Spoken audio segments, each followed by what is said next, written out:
चाचा जी लगते थे।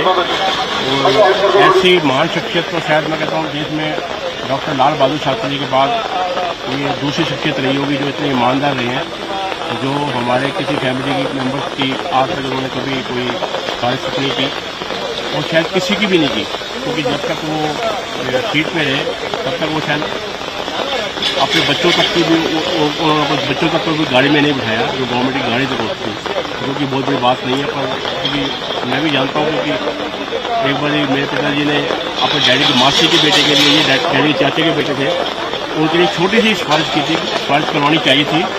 तब ये doctor Manmohan Singh reserve bank के गवर्नर थे, मैं भी साथ था, उसमें याद करके कहा कि उन्होंने वो ट्रांसफर तक नहीं रखवाई। तो ऐसी बड़ी मान शख्सियत जो मैं कहूँगा जो देश को शायद बहुत बड़ी क्षति है। हालांकि उनकी उम्र थी 92 ईयर्स थी, और फिर भी मैं हमको उम्मीद नहीं थी कि भी वो ऐसे चली जाएगी। हमें और आपको याद होगा डॉक्टर मनमोहन सिंह जी वो व्यक्ति थे जिन्होंने फाइनेंस सेक्रेटरी रहते, गवर्नर रिजर्व बैंक के रहते हुए और प्रधानमंत्री के रूप में उस समय देश को संभाला जिस समय पूरा विश्व आर्थिक तंगी के से गुजर रहा था। और उन्होंने न सिर्फ देश को एक मुकाम तक पहुंचाने का काम किया, बल्कि देश में वो आत्मविश्वास जगाया कि भारतवर्ष किसी भी स्थिति में अपने आप में सक्षम है।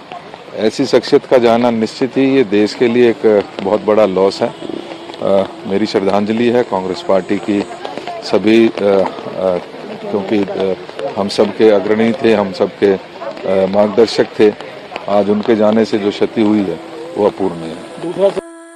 उनके साथ मुझे बहुत काम करने का मौका मिला, बहुत उनके साथ बैठने का, उनके साथ चर्चा करने का। उनकी एक तो जानकारी जबरदस्त थी, चाहे आर्थिक विषय हो चाहे दूसरे विषय हो।